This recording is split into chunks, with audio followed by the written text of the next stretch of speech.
Good morning. Welcome back to 4F Ranch. I got a treat for y'all. We finally got us our project tractor. I'm gonna flip the camera around. We're gonna take a little walk around, a peek at it. This is a Ford 4000 that we picked up.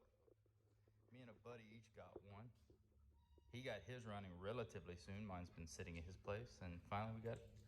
So the motors were both froze. This one especially, the motor was froze. As you see, this isn't liquid. This is some rust killer. I'm just waiting for it to turn black. But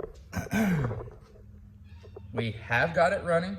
Obviously, it's no starter. The starter is shot. I tried to mix and match some parts with his starter because his starter was shot, and I just can't get it. So I'm waiting on a starter, waiting on new rim and tire,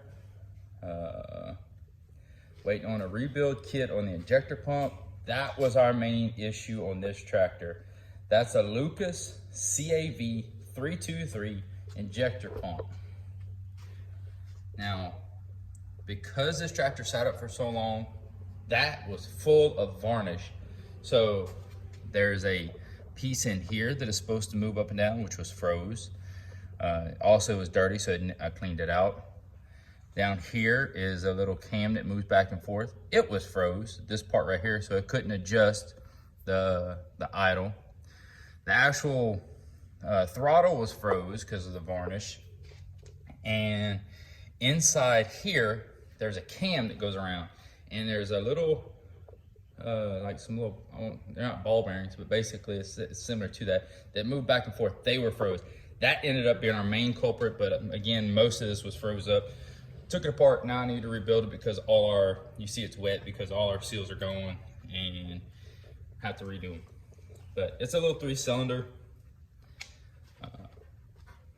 I will have to go through the radiator and cooling system because when I took off one of the hoses, it was full of like calcium deposits and everything else. This is a manual steering. He has a power steering.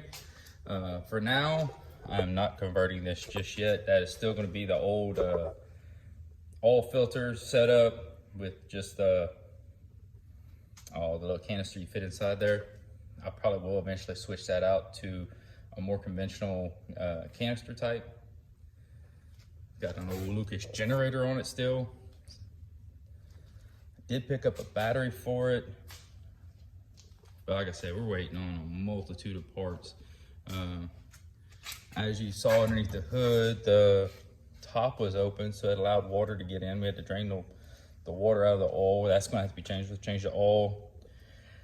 This compartment for the transmission, I'm pretty sure is full of oil with water mixed in. As you see the line right there, I'm pretty sure that's water actually being overfilled in there. So that's going to get drained out and replaced and fixed. We did, while we had it running, 3-point does work up and down. The PTO does work on and off. So fenders probably need a little bit of fixing. I need to re-weld them because they're kind of wampus. They don't sit that well. Somebody already did some welding on it if you look right there. This one I think is good. It's the front side, needs to be welded and tacked on.